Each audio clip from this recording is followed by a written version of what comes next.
This is my 2015 435i N55. This is the homie Silver. He has a 07 335i E92. What's done to it?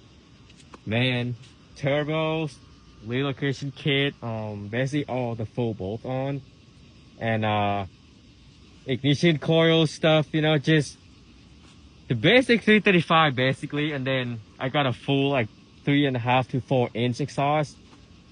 I mean, it's tuned on tuned by Blackheart. It's running like what, 21, 22 psi on 93.